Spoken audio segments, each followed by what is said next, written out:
हलीमा सादिया की हवेली में नबी ने कदम क्या रखा। ये वही हलीमा सादिया है जिनके घर में हफ्तों चराग नहीं जला करता था, लेकिन जिस दिन से मेरे नबी ने इनके आंगन में कदम रखा है, पूरी कबीले बनु साद की औरतों में चर्चे होने लगे हैं। आपस में बातें किया करती थी कि अब हलीमा सादिया के पास कौन सी दौलत लग गई है कि रातों दिन इसके घर में चराग जला करता है, पूरी पूरी रात इसके घर का उजाला खत्म नहीं होता। एक दिन औरतों ने कहा था, हलीमा कहा क्या कि कुछ दिन पहले तेरे घर की गुर्बत का आलम यह था कि तेरे घर में चराग नहीं जलता था, लेकिन अब है कि हम तो चराग थोड़ी देर जलाते हैं, लेकिन तेरे घर का चराग सारी रात जलता रहता है। हलीमा सादिया ने कहा था, खवातीन मैंने कोई चराग नहीं जलाया है, मैं कोई रोशनी का इंतजाम नहीं करती हूँ। औरतों ने कहा था, ताज्जुब है हलीमा, तेरी दीवारें रोशन रहती है, तू कहती है चराग नहीं जलाती, तेरे घर से रोशनी निकल के छन छन के पड़ोस में जाया करती है, तू कहती है चराग नहीं जलाती। कहा हाँ मैं सच कहती हूँ, मैंने कोई चराग आज तक नहीं जलाया है।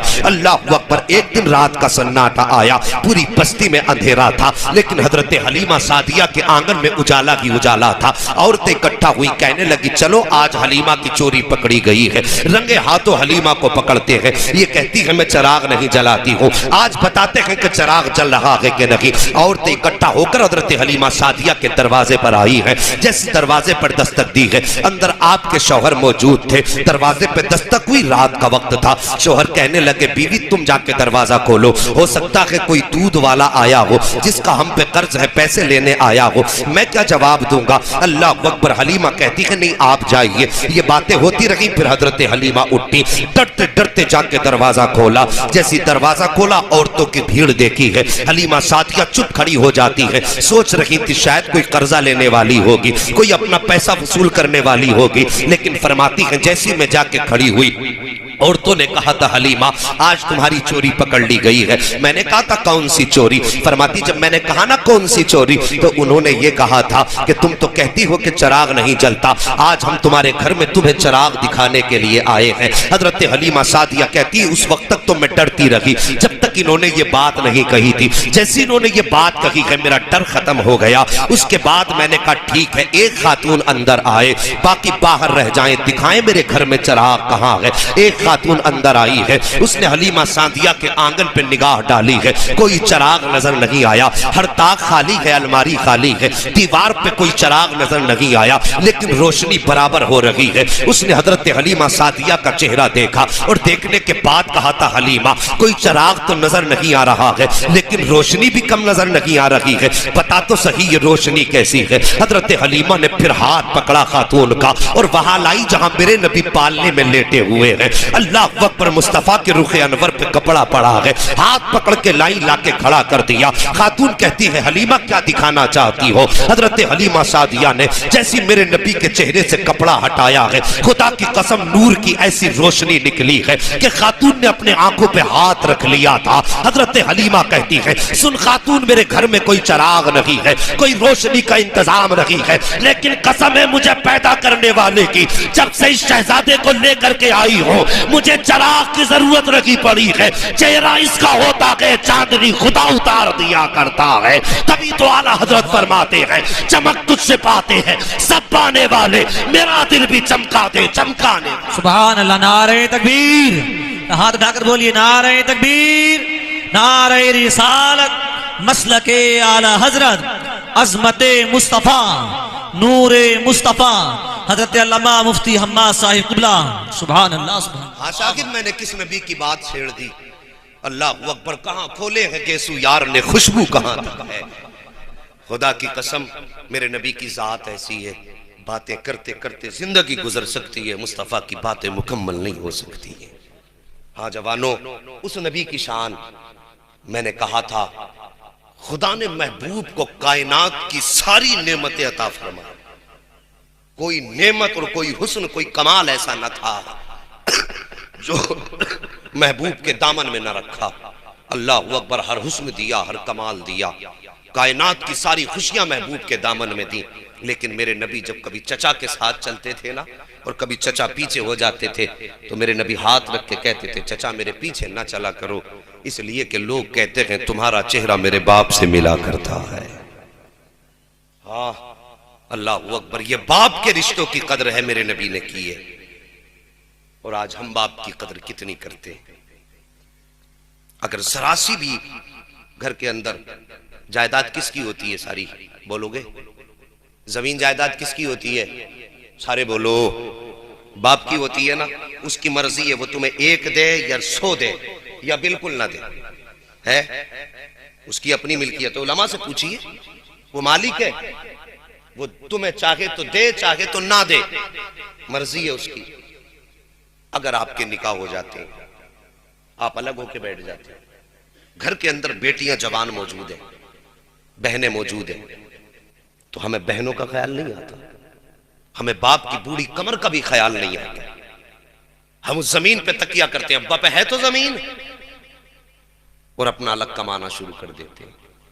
अलग खाना शुरू किया, यार कितने दिन खा लेगा, कितने दिन के मेहमान है माँ बाप। वैसे तो जिंदगी का कुछ पता नहीं है, कभी कभी पके आम रह जाते हैं, कच्ची अमियां टूट जाती हैं जब आंधियां तेज होती हैं।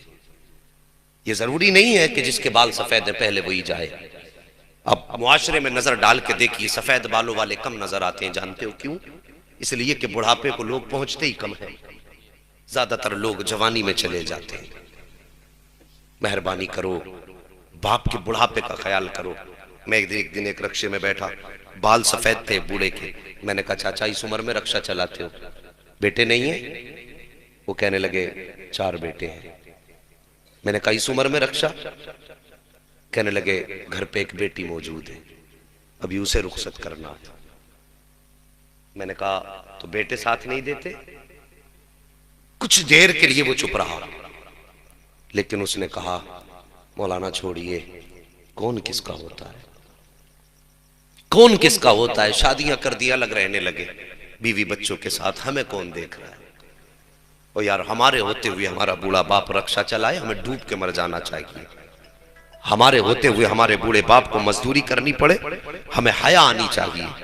और यार बूढ़े बाप ने हमें इसलिए जवान किया कि जब हमारे बाजुओं में ताकत आ जाए तो हम अलग बैठ जाएं।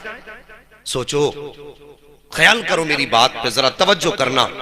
यहां मजे लेने के लिए मत बैठना, कोशिश करना अल्लाह हमें महबूब का सच्चा इश्क अता फरमा दे। आमीन आमीन। हाँ सागिब उजाले अपनी यादों के हमारे साथ रहने दो, न जाने किस गली में जिंदगी की शाम हो जाए। चलते फिरते मौतें हो रही हैं, थोड़ी देर में खबर आती है वह फला नहीं रहा। लोग कहते हैं यार अभी तो हमसे बात की थी फोन पे।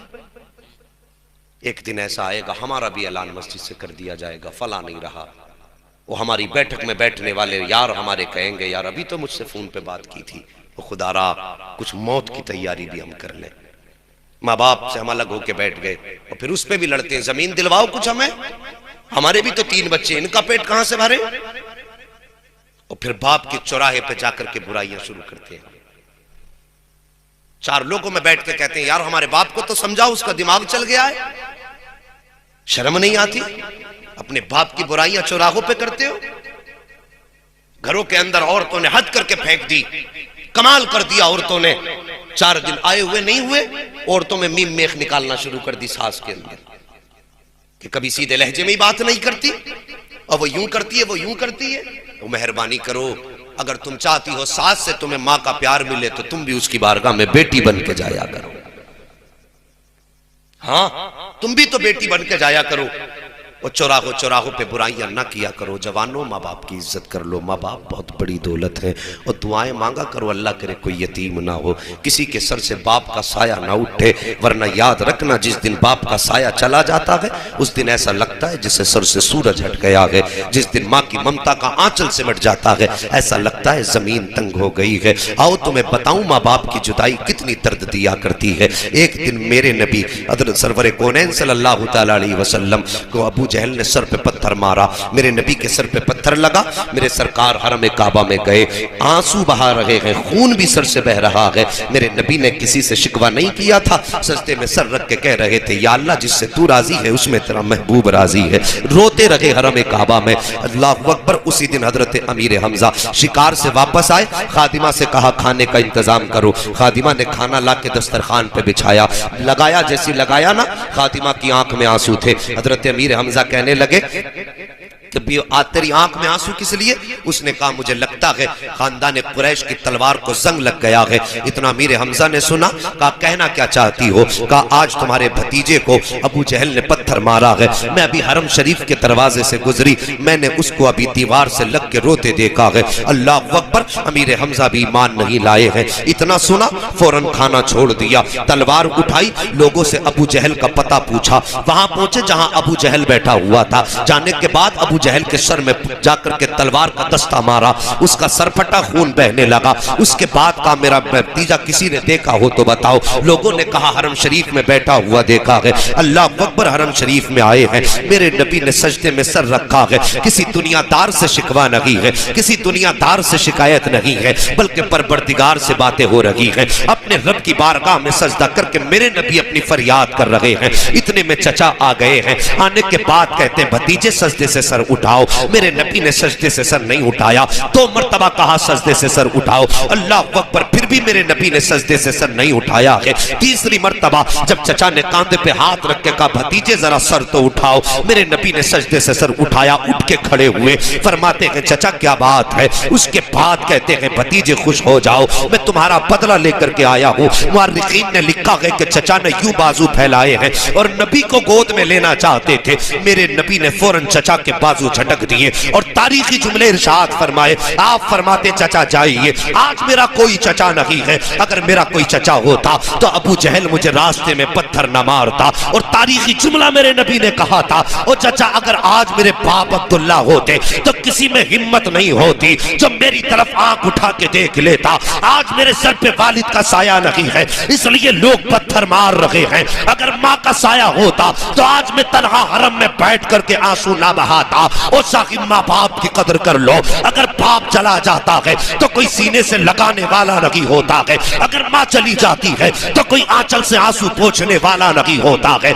ये वो जातें हुआ करती है कि अगर बाप मौजूद है तो हिम्मत नहीं कोई आंख उठा के देख ले। अगर माँ मौजूद है तो आंखों के आंसुओं की हिम्मत नहीं है कि बिना इजाजत निकल सके। लेकिन साकिब जब ये दोनों चले जाएंगे तो जो चाहेगा सताएगा, जो चाहेगा रुलाएगा। जिस दिन दीवार से लग के रोओगे उस दिन तुम्हें माँ का आंचल याद आएगा। जिस दिन दूसरों का जुल्म सुन करके रोओगे उस दिन तुम्हें बाप का साया याद आएगा। और मेहरबानी करो, बाप की कदर कर लो, बाप की इज्जत कर लो। अगर ये चले जाएंगे तो फिर तुम्हें दोबारा दुनिया में नजर नहीं आएंगे। अगर चाहते हो कि दुनिया के अंदर तुम हर परेशानी से महफूज रहो तो माँ बाप की इज्जत कर लो, माँ बाप की कदर कर लो। साकिब माँ बाप की कदर करना हमने छोड़ी है, मुसीबतों ने डेरा आके जमा लिया है। और साकिब माँ बाप की बीमारी का वक्त हो उनकी खिदमत किया करो, उनकी खिदमत में आकर के लग जाया करो। आओ तुम्हें बताता चलो, हजरत बनी इसराइल की कहानी है। अभी वक्त है ना आपके पास?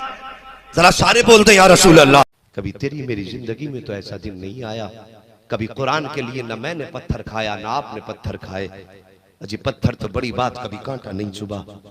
जरा सी तकलीफ हो जाती है मदरसे के काम में तो कहते हैं मौलाना तुमने थका दिया। तेरी थकन ज्यादा है या मदीने वाले की मेहनत ज्यादा है? कभी सोचा तो करो इन कोशिशों के बारे में नबी के। अल्लाह अकबर, शाम को जब मेरे नबी वापस आए ना घर पे, शाम में सैयदा सूरज छुप रहा था, सारे बच्चे अपने घरों में खेल रहे थे, लेकिन नबी की बेटी दरवाजे पे खड़ी थी, इसलिए कि अभी बाप नहीं आए हैं। खुदा से सजदे में गिर के बेटियां भी मांग लिया करो। बेटे तो मांगा करते हो, अल्लाह से बेटियां भी मांग लिया करो, इसलिए कि बेटे जायदाद के वारिस होते हैं, बेटियां बाप के प्यार की वारिस हुआ करती हैं। बेटियां बाप के प्यार की वारिस होती हैं। बेटे तो सो जाते हैं अगर बाप रात तक नहीं आए, लेकिन बेटियां नहीं सोया करती, बेटियां नहीं सोया करती। मेरे नबी की बेटी दरवाजे पे खड़ी है, मुस्तफा जान रहमत जैसे गली में मोड़ मुड़ा ना सरकार ने, और आका के चेहरे पे सैयदा की नजर पड़ी, आह निकल गई। छोटी बेटी नबी की आह निकली, दौड़ के गई, बाप की उंगली पकड़ी, देखा पूरा चेहरा मुस्तफा का खून में तर है, पूरा लिबास खून में भीगा है। उंगली पकड़ के मुस्तफा को ला रही है, आंसू बहाती जा रही है। ये दुपट्टा सैयदा फातिमा का था, और इस तरह से कभी अपने आंसू पोंछ रही है, कभी मुस्तफा के जिस्म का खून पोंछ रही है। साफ करते करते मकान में लाई, आका को ऊंची जगह पर बैठाया, दौड़ करके गई, अपने दुपट्टे का कोना भिगोया, और भिगोने के बाद आई, आकर के अपने बाप की गोद में बैठ गई। वो बैठने कहने के बाद माथा साफ भी करती जा रही है, टूटती भी जा रही है, चूमती भी जा रही है। जब कभी इस मुस्तफ़ा के जख्म पे हाथ लग जाता था, आका की आह निकलती थी, सैयदा तड़प जाती थी, उस जख्म को चूम लिया करती थी। जब खून साफ हो गया चेहरे का और उसके बाद सैयदा फातिमा ज़हरा ने चटाई का कुछ हिस्सा जलाया, उसकी राख आका के जख्मों पे भर दी और उसके बाद कहती है, अब्बा जी कुछ पूछना चाहती है आज फातिमा। मेरे नबी ने फरमाया, फातिमा क्या पूछना चाहती हो? तब सैयदा फातिमा ने कहा था, अब्बा एक बात बताइए। हाँ बेटी पूछो। कहा, क्या आप खुदा के सच्चे रसूल नहीं है? मेरे नबी फरमाते, मैं फातिमा खुदा का सच्चा रसूल हूँ। क्या हमारा खुदा सच्चा नहीं है? हाँ बेटी हमारा खुदा भी सच्चा है। क्या हमारा दीन सच्चा नहीं है? हाँ बेटी हमारा दीन भी सच्चा है। क्या हमारा कुरान भी सच्चा है? मेरे नबी फरमाते, हाँ फातिमा हमारा कुरान भी सच्चा है। कहा, अब्बा जी इतनी बात तो बता दी, बस एक इजाजत और चाहिए। बेटी कौन सी इजाजत? कहा, बस यही सवाल मुझे नीली छत वाले रब से करने हैं। बेटी क्या पूछोगी? आप कहती हैं आज उस रब से सवाल करना है। ए परवरदिगारे आलम, अगर तू सच्चा है, तेरा कुरान सच्चा है, तेरा दिया हुआ इस्लाम सच्चा है, मेरा बाप सच्चा है, तो इतना बता, जब मेरे बाप कुरान पढ़ते हैं तो फिर लोग पत्थर क्यों मारा करते हैं? जब मेरे बाप तबलीग के लिए निकलते हैं तो लोग कांटे क्यों बिछाया करते हैं? लोग मेरे बाप को गालियां क्यों देते हैं? जैसी सैयदा ने इतना कहा है, मेरे नबी ने बेटे के लबों पे उंगली रखी, फरमाया, फातिमा अल्लाह से शिकवा मत कर देना। अब्बा किस लिए? आका फरमाते हैं, ए फातिमा इन्होंने भी रब से सौदा किया है, मैंने भी रब से सौदा किया है। अब्बा कैसा सौदा? रब फरमाते हैं, आका फरमाते हैं कि इन्होंने पत्थर के बदले में दुनिया खरीदी है, मोहम्मद ने पत्थर के बदले में जन्नत खरीद ली।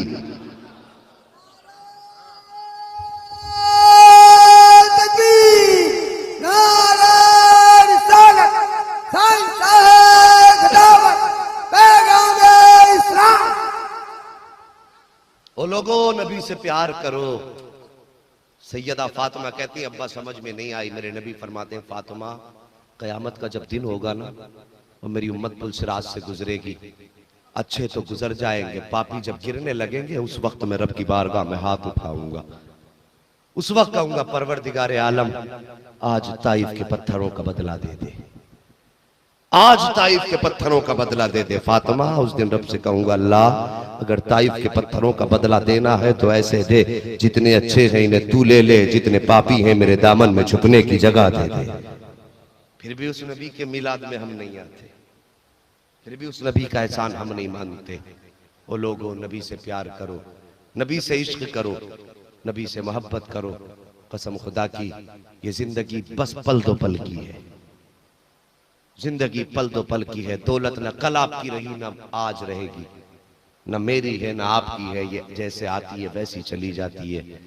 दौलत वही काम की है जो मुस्तफ़ा के कदमों पे कुर्बान कर दी जाए। दौलत होना कोई कमाल नहीं, दौलत तो कारून के पास भी बहुत थी। अल्लाह ने मैं दौलत के जमीन में घुसेड़ दिया। और दौलत उस्मान गनी की देखो, उस्मान गनी की देखो, ऐसा गनी बनाया अल्लाह ने, कयामत तक दुनिया गनी कह के पुकारेगी। क्यों? उन्होंने सारी दौलत मुस्तफ़ा के कदमों पे लुटाई। ये वजह थी। वो लोगों मुस्तफ़ा से प्यार करो, कुरान से प्यार करो, कुरान से प्यार करो। मेरे भाई ने मुझसे कुछ ख्वाहिश की थी कि वो वाला वाक़या सुनाना है। वाक़यात अगर फरमाइश पूरी करें तो फिर 1 घंटा चाहिए। नहीं, मैं देखिए उलमा बैठे, इनकी मेहरबानी है कि ये 3 पौने 3 बजे तक बैठे हुए हैं। इनके जिम्मे बड़ा काम रहता है। अगर ये फजर में ना उठे तो कौम इनके सर पे खड़ी हो जाएगी। भले ही 8 दिन ना जाए, इमाम फजर में ना उठे तो अपने 8 दिन का हिसाब भूल के पूरे दिन जिंदगी का इमाम से हिसाब लेता। आखिर ये भी तो इंसान है ना, है तो नहीं? ये भी इंसान है ना। अगर बोल दो जरा सुभान अल्लाह। मैं बात करने लगा हूं नबी के करम की। वो जब आए ना, हजरत आमिना ने क्या कहा था? आका जी पत्थर सलाम करते हैं, कहते हैं अस्सलातु वस्सलामु अलैका या उम्मे रसूलिल्लाह। ऐसी ऐसी सदाएं देते हैं। बातें तो बड़ी लंबी हैं। आप कहती मैं सो रही थी एक दिन रात में ना, मेरे घर की दीवार फट गई। फदखला सलासुन निस्वा, मेरे घर में 3 औरतें आईं। गौर करना नबी की शान। और मुबारक हो मुस्तफ़ा का मिलाद मनाने वालों, मुबारक हो तुम्हें, इतना अजीम काम करके बैठे हो। और लोगों फरमाती हैं जैसी दीवार फटी मेरे घर में 3 औरतें दाखिल हुई। उनके कद इतने लंबे जितने खजूर के दरख्त होते हैं और चेहरे चांद से ज्यादा हसीन थे, चेहरे चांद से ज्यादा खूबसूरत थे। मैंने कहा आने वाली हो, तुम कौन हो? आप कहती हैं, उनमें से एक कहने लगी आमिना मुझे पहचानती नहीं, मैं आदम की बीवी हव्वा हूं। बोल दो यार, बोल दो सुभान अल्लाह। अल्लाह करे कब्र में भी यही आदत बनी रहे। क्यों आई हो? एक ने कहा मैं आदम की बीवी हव्वा, दूसरी तुम, कहने लगी मैं इस्माइल की मां हाजरा हूं। तीसरी तुम कौन हो? कि मैं ईसा की मां मरियम हूं। क्यों आई हो? आमिना मुबारकबाद देने आए। किस बात की? कि तेरी गोद में जो बेटा आने वाला है ना, वो कोई आम बेटा नहीं बल्कि सारे नबियों का सरदार आने वाला है। अगर ये मुबारकबादियां पहले से मिल रही थी, आज हमने दे दी, तो पेट में दर्द क्यों हो गया जी? तो पुरानी बात हो गई। कहते हैं जी है किसी किताब में, हम कहते हैं उसमें जो तेरे बाप ने भी नहीं पढ़ी, पढ़ी भी होगी समझ में नहीं आई होगी। हाँ समझ में ही नहीं आई होगी। फरमाया उस बेटे की मुबारकबाद देने आए हैं जो तुम्हारी गोद में आने वाला। आप फरमाती हैं आखिर वो रात आ ही गई जो मुस्तफा की विलादत की रात थी। तवज्जो करना, वो रात आ ही गई जो मुस्तफा की विलादत की रात थी। आप फरमाती मेरे घर में अंधेरा था, ये अंधेरा, बेवा औरत, घर में कोई नहीं। आप कहती हैं जब घर में अंधेरा, बेटे की विलादत का वक्त आया, उस वक्त मुझे अब्दुल्ला की याद आई। मैं सोचने लगी काश मेरा अब्दुल्ला होता, आज मैं तन्हा ना होती, घर में अंधेरा ना होता। अभी ये सोच ही रही थी, इतने में अल्लाह ने जन्नत की हूरों की सरदार को आमिना के आंगन में भेजा। कहा जल्दी जा। कहा कहां जाना? आमिना के कदमों में चली जा। आई, आपने चेहरा देखा, कौन है? इतनी हसीन कभी नहीं देखी। कहने लगी आमिना मैं जन्नत की हूरों की सरदार। क्यों आई हो? कहा आपकी खिदमत करने। किसने भेजा? खुदा ने भेजा। फरमाती मेरा घर रोशन हो गया और उसके बाद मेरे बेटे की पैदाइश हुई। ओहो, पैदाइश की शान से हुई। इनके चेहरे देखा करो, ये पैदा नहीं, ये जवान हो गए तब भी बाहर नहीं आई है, ऐसा लगता आज भी बगैर धुला है। और मुस्तफ़ा का चेहरा देखो। सैयदा आमिना फरमाती है लम्मा वदातुहु काना मकबूलन मगसूलन मुअत्तरन ताहिरन काना साजिदा। आप फरमाती जब मेरा बेटा पैदा हुआ ना, हर माँ की ख्वाहिश होती है कि देखो मेरे लख्ते जिगर का चेहरा कैसा है, मेरा बेटा कैसा है। आप फरमाती है मैंने देखा ना बेटे की आंखों की तरफ, मैंने गौर से देखा मेरे लाल की आंखों में सुरमा लगा हुआ है। बोलो यार सुभान अल्लाह। कि मेरे लाल की आंखों में सुरमा लगा हुआ है, मकहूलन सुरमा लगा हुआ है, मगसूलन गंदगी नहीं बल्कि गुस्ल करके तशरीफ लाए हैं, मदहूनन बालों में तेल लगा हुआ है, मुअत्तरन आलम ये था ऐसी खुशबू आ रही थी कि पैदा मेरे आंगन में हुआ, मक्के की सारी गलियां महक रही। मख्तूनन खतना किए हुए हैं, काना साजिदा आए आते ही सजदे में सर रख दिया, सजदे में सर रखा। कहने लगी मैं देखने लगी मेरा लाल क्या कह रहा है। मैंने देखा मेरे लाल के होठ हिल रहे थे। कौन से होठ? जिनके बारे में आला हजरत बोले पतली पतली गुले कुद्स की पत्तियां, उन लबों की नजाकत पे लाखों सलाम। वो होठ हिले। आप फरमाती मैंने कान लगाया ना, मेरा लाल कह रहा था रब्बे हबली उम्मती, रब्बे हबली उम्मती, रब्बे हबली उम्मती। अल्लाह मेरी उम्मत का मामला मेरे हवाले कर दे, अल्लाह मेरी उम्मत का मामला मेरे हवाले कर दे। अल्लाह अकबर। ये सदाएं मुस्तफ़ा की थी। अब गौर करो, थोड़ा सा आगे बढ़ के मैं अगली बात बता दूं। इधर मुस्तफ़ा तशरीफ लाए हैं, उधर हजरत अब्दुल मुत्तलिब खाने काबा का तवाफ कर रहे हैं। हजरत अब्दुल मुत्तलिब खाने काबा का तवाफ कर रहे हैं। तवाफ करते करते अचानक काबा झुका, और जैसी झुका है उसकी छत पे जितने बुत रखे हुए थे वो सब के सब जमीन पे आए और टूट टूट कर जमीन पे बिखर गए। अब्दुल मुत्तलिब हैरत में पड़ जाते हैं, ए परवरदिगारे आलम, कोई आंधी नहीं आई है, फिर काबा क्यों झुक गया है? तूफान नहीं आया है, काबा क्यों झुक गया है? जलजला नहीं आया है, काबा क्यों झुक गया है? आप फरमाते हैं जब मैंने गौर किया तो ये झुका मेरे घर की तरफ था। जब मैं घर की तरफ चलने लगा मैंने देखा कि पत्थर के बुत टूट गए थे। मैंने उनकी तरफ देखा, मैंने कहा मामला क्या है? तो पत्थरों ने कहा था अब्दुल मुत्तलिब अब हमसे न पूछ बल्कि उससे जाके पूछ जो तेरे घर में बुतों को तोड़ने वाला आ गया। रास्ते में अपने घर आया दौड़ा दौड़ा, इधर मुस्तफा तशरीफ लाए, इधर काबा रुकू में सजदे में, जो भी कह लो, इधर काबा झुका, आला हजरत बड़े मुस्कुराए और प्यार से बोले, जिनके सजदे को मेहराब काबा झुकी, लाख जलते हैं जल जाएं, क्या है ना, लाख जलते रहे दुश्मनाने रजा, कम ना होंगे कभी मदह खाने रजा। आला हजरत का इश्क देखो कितने प्यार से कह रहे हैं, जिनके सजदे को मेहराब काबा झुकी, उन भवों की लताफत पे लाखों सलाम। कभी काबे से भी पूछा, काबे तू बता दे क्यों झुक गया था? चल बात समझ में आई, तू अल्लाह का घर है, नबी बंदे तेरी तरफ झुक गए, तू क्यों झुक गया? काबे से आवाज आती है, मुझसे ना पूछ, कि अगर ये पूछना है तो बरेली के अहमद रजा से जाके पूछ। उनकी बोली तेरी समझ में बड़ी अच्छी आती है। मैंने कहा अहमद रजा खां, मेरे आका इश्क के इमाम, आप ही बता दो ये काबा क्यों झुक गया? आपने फरमाया चल मोहब्बत की बोली में समझा देता हूँ, समझाइए ना। तो बरेली से आवाज आती है, हाजियो आओ शहनशाह का रोजा देखो, अरे काबा तो देख चुके, काबे का काबा देखो। इसका मतलब समझ गए? आप फरमाते हैं काबा कह रहा है, लोगों तुम समझते हो काबे की तरफ मुस्तफा झुके हैं, और काबा समझता है काबा अपने काबे की तरफ झुका है, जिनके सदक़े में काबे को बनाया। ये शान मेरे सरकार की है। अल्लाह अकबर। सरकार तशरीफ लाए, ये बरकतें हुई, सरकार की बरकतें, ओ कितनी बरकतें। मेरा नबी मेराज से वापस पलटा ना, ओ बेटियों नबी ने बड़ा करम तुम पे किया है, जब बेपर्दा निकला करो ना, कभी मुस्तफा की इनायतें भी समझ लिया करो। तुम्हें तो कोई इज्जत ही नहीं मिली थी, तुम्हें जो इज्जत मिली है मुस्तफा के कदमों के सदक़े में मिली है, आका की नालैन मुक़द्दस के सदक़े में मिली है। तुम्हें कितनी इज्जत मेरे नबी ने दी। मेराज के बाद जैसी लौटे ना आका, सुबह को अपने दीवानों के बीच में बैठ के तज़किरा कर रहे थे जन्नत का, अचानक एक बेटी जिसे यहूदी ने खरीदा था, 8 साल की उम्र में खरीदा था, और उसे बिके हुए 8 साल हो गए थे, उससे वो बांदी बना के रखता और घर के काम लेता, चक्की चलवाता, 2 रोटी देता, आटा लेके चला जाता। मगर उसका दस्तूर क्या था, रोज रोती थी, रोज सदाएं देती थी। जिस दिन मेरा नबी मेराज से आए, आका दीवानों के सामने बैठ के बातें कर रहे हैं, अचानक सहाबा फरमाते हमें तो कुछ पता ही नहीं चला। अचानक मेरे नबी फरमाते मैं हाजिर हूँ, फिर फरमाया मैं हाजिर हूँ, फिर फरमाया मैं हाजिर हूँ। वजह क्या थी?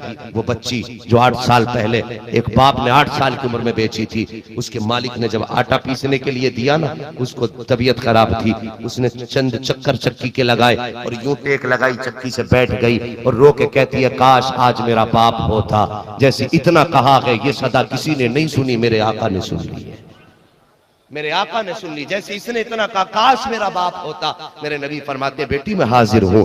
फिर उसने दूसरा जुमला कहा काश मेरा भाई होता तो आज मुझे इस गुलामी से आजाद करा लेता। किसी ने ना सुना, मुस्तफा सुन के कहते मेरी बहन में हाजिर हो। वो कहती है काश कोई मेरा गमखार होता।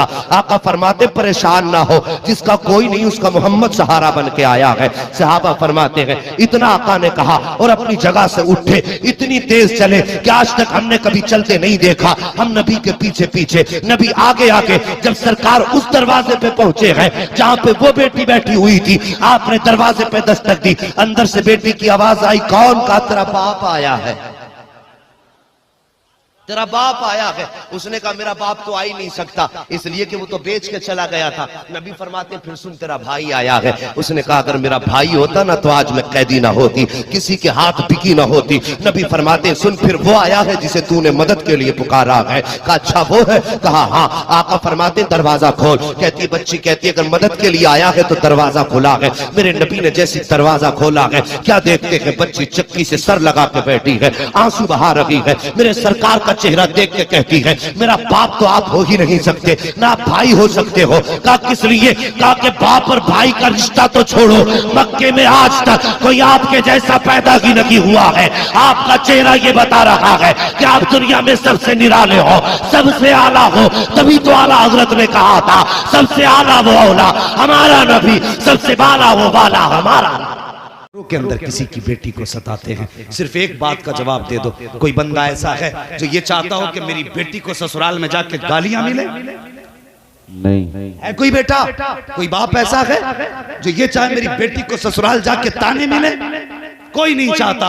तो सुनो, अगर तुम ये चाहते हो कि ससुराल में तुम्हारी बेटी को इज्जत मिले तो ये कानून अपना लो, तुम दूसरे की बेटी को इज्जत दो, अल्लाह तुम्हारी बेटियों को इज्जत अता फरमाएगा।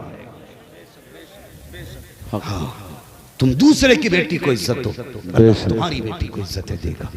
बेटियों की इज्जत करो, बेटियों की कदर करो। माँ आता कुमर रसूल फ़ख़ुज़ू, लोगों मेरा महबूब जो तुम्हें दे वो ले लो। हुजूर ने बेटी को रहमत बना के पेश किया, रहमत बना के पेश किया। और कितने प्यारे अंदाज में हुजूर ने फरमाया, जिसको खुदा ने 3 बेटियां थी उसने पाला पोसा, इज्जत से रुखसत किया। हुजूर फरमाते हैं उसको जन्नत की जमानत में दे रहा हूं। 2 वाला खड़ा हो गया, हुजूर 3 बेटी वाला जन्नती, मुझ पे तो 2 ही रह गई। मेरे हुजूर ने फरमाया कोई बात नहीं, खुदा के करम का जो दरिया है वो महदूद नहीं है, उसके खजानों में कमी नहीं। हुजूर फरमाते हैं अगर 3 वाला जन्नती है तो 2 बेटियों वाला भी जन्नती है। और जब 2 बेटी वाला जन्नती हो गया तो फिर 1 वाला भी खड़ा हुआ। लगता है मेरा भी काम बन ही जाएगा। खुदा की कसम वो जानते थे कौन देता है, देने को मुंह चाहिए, देने वाला है सच्चा हमारा नबी। सारे बोले देने वाला है सच्चा हमारा नहीं नबी। अल्लाह अकबर। 1 वाला भी खड़ा हो गया, हुजूर मुझ पे तो 1 ही बेटी है। हुजूर ने फरमाया जा 3 वाला भी जन्नती, 2 वाला भी जन्नती, 1 वाला भी जन्नती है।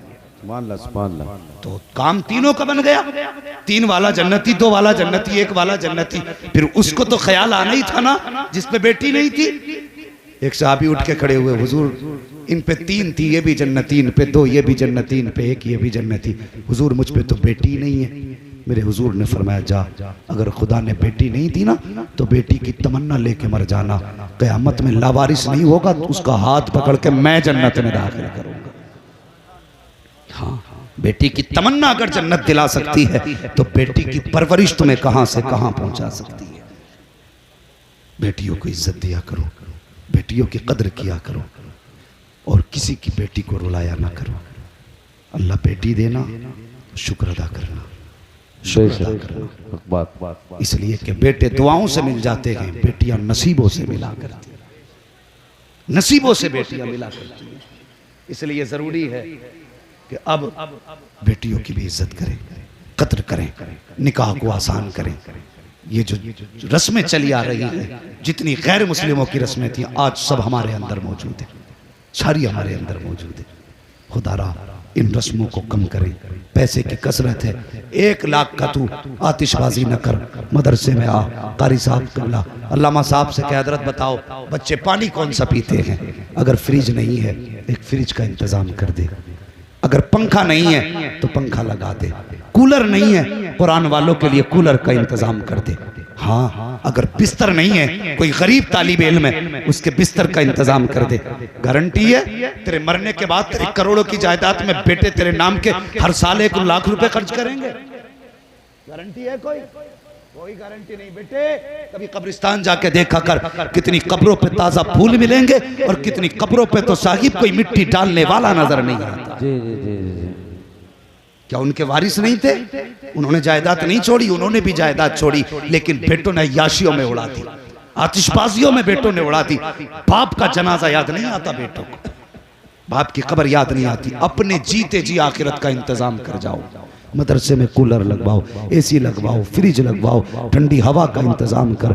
मैं नहीं जानता 50 साल बाद तेरे मरने के कोई दुआ करे ना करे। अगर तूने इस इदारे रहमतुल उलूम में एक एसी लगवा दी या बच्चों के लिए कूलर का इंतजाम कर दिया तो तेरे मरने के 100 साल के बाद भी अगर कूलर बाकी है वो चलेगा। उसके सामने बैठ के कुरान वाला कुरान पढ़ेगा, इसको गर्मी लगेगी, उधर कूलर से ठंडी हवा चलेगी, वो हवा करके इस हाफिज के बदन को लगेगी। जब ठंडे झोंकों से इसका बदन ठंडा होगा तो दावे के साथ कहता हूं तू कब्र में होगा, ये मदरसे में होगा, कोई तेरे लिए दुआ करे ना करे, इधर हाफिज का बदन ठंडा होगा, उधर अल्लाह कब्र में तेरी रूह को सर्दी अता फरमाएगा।